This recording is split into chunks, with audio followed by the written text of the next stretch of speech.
তোমাদের সবাইকে welcome. Life of বকুলে তোমাদের সবাইকে ওয়েলকাম।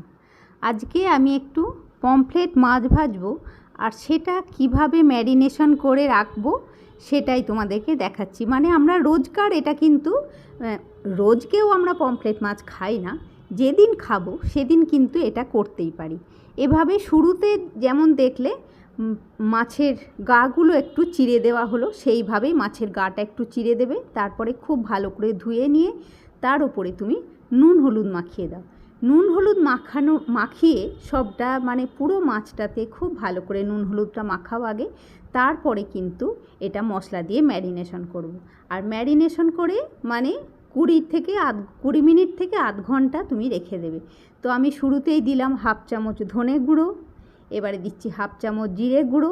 মানে এইগুলো দিয়ে এই সব মশলা দিয়ে মাছটাকে কিন্তু ম্যারিনেশন করব। আর হাফ চামচ লঙ্কা গুঁড়ো, হলুদ গুঁড়ো যেহেতু শুরুতেই দিয়েছি ওই জন্য আর হলুদ গুঁড়ো দিলাম না। আর তার মধ্যে এই হাফ লেবু, মানে হাফ বা হাফের একটু কম এদিক ওদিক হলেও হবে, লেবুর রসটা কিন্তু মানে 2 চামচ মতন লেবুর রস তোমার এই মাছটাতে কিন্তু পুরোটা দিতে হবে। এবারে লেবুর রসটা খুব ভালো করে লেবুটা চেপে আমি রসটা দিয়ে দিলাম। এরপরে মাছটাকে খুব ভালো করে তুমি সমস্ত মশলা লেবুর রসের সঙ্গে ভালো করে মাখিয়ে দাও।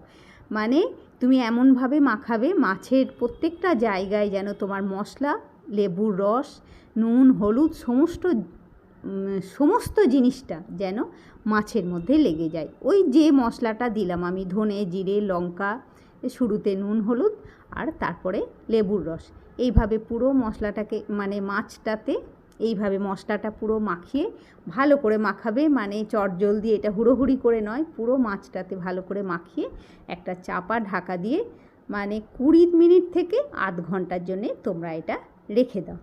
এবারে তারপরে এসে তোমাদেরকে আমি আবার দেখাচ্ছি কি করব। দেখো আমি আধ ঘন্টা পরে এলাম, হ্যাঁ, মানে এদিক ওদিক আমার নানা রকম কাজ সেরে আধ ঘন্টা পরে এলাম। এবারে মাছটাতে তো ম্যারিনেশন করা আছে। আমি এই থালার মধ্যে মানে বড় চামচের 1 চামচ নিলাম চাল গুঁড়ো, আর 1 চামচ নিচ্ছি বেসন, মানে আমরা যে বেসন রোজ ইউজ করি, আর চাল গুঁড়োটাও বাড়িতে যে চাল গুঁড়ো থাকে সেই চাল গুঁড়ো। আর তাতে দিলাম হাফ চামচেরও একটু কম বিট লবণ। হ্যাঁ, লবণ কিন্তু এমনি প্লেন লবণ নয়, ওটা বিট লবণ দেবে, তাহলে মাছের স্মেলটা সুন্দর আসবে ভাজার পরে।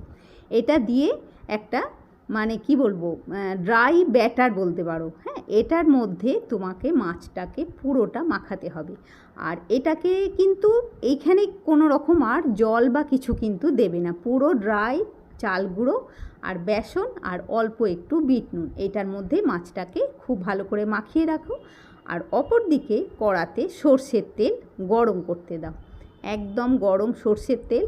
আর তেল কিন্তু ছাঁকা তেলে মাছটা ভাজবে না, তেল শুরুতে একটা করে মাছ ভাজার মতন বা দুটো করে কড়া বড় হলে তুমি মাছ দুটো ভাজতে পারো একসাথে, কিন্তু তেল একসাথে বেশি তেল কিন্তু দেবে না, কেননা এই যে গায়ের থেকে যেগুলো সেগুলো সমানে তোমার তেলের মধ্যে একটু একটু করে পড়তে থাকবে। আর যখন ভাজবে সেটা অবশ্যই খেয়াল রাখবে গ্যাসটা যেন সিমে গ্যাসে ভাজা হয়, মানে হাই ফ্লেমে চটপট করে কিন্তু মাছ ভাজতে গেলে মাছটা ভালো ভাজা হবে না, আর ওপরটা শুধু পুড়ে যাবে কিন্তু মাছটা ভাজা হবে না।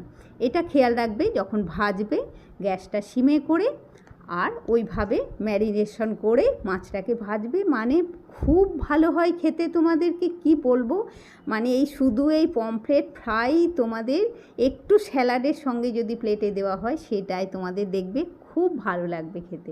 তো দেখো আমার কিন্তু এক পিস মাছ কিন্তু আমার ভাজা হলো। আর একসঙ্গে বেশি ভাজবে না, বা কড়া যদি বেশ বড় হয় তখন কিন্তু একসাথে বেশি ভাজতে পারো। দেখেছো কি সুন্দর ভাজা হলো। আর একসাথে বেশি তেলও দেবে না, তেল কিন্তু মানে একটা মাছ ভাজার মতনই তেল দেবে। একটা মাছ যেই ভাজা হয়ে যাবে তখনই আবার আরেকটু তেল দেবে, কেননা তেলের মধ্যে ওই যে বললাম মানে চাল গুঁড়ো বেসনের যে সেটা কিন্তু তেলের মধ্যে পড়বে। এইভাবেই তোমরা মাছটাকে ভাজবে, দেখবে খুব ভালো হবে খেতে, একদম অন্যরকম একটা পমফ্রেট ফ্রাই তোমরা খেতে পারবে। মানে এই পমফ্রেট ফ্রাই করার ভিডিওটা আমার খুব ভালো করে ছিল না, তাও যেটুকু ছিল আমি সেটাই তোমাদেরকে দিলাম। মানে খেতে দুর্দান্ত হয়েছিল। আর সেই জন্যেই আরও মনে হলো যে না, মানে এত সুন্দর খেতে হয়েছে যখন, তোমাদেরকে ভিডিওটা সুন্দর করে দিই, যাতে তোমরা বুঝতে পারো যে আমি কিভাবে করেছিলাম পমফ্রেট ফ্রাইটা। খুব ভালো হয়েছিল, তোমরা আরামসে করতে পারো। আর বাড়িতে কোনো গেস্ট এলে পমফ্রেট ফ্রাই আর একটু স্যালাড দেবে, তাহলেই চমকে যাবে গেস্ট তোমার।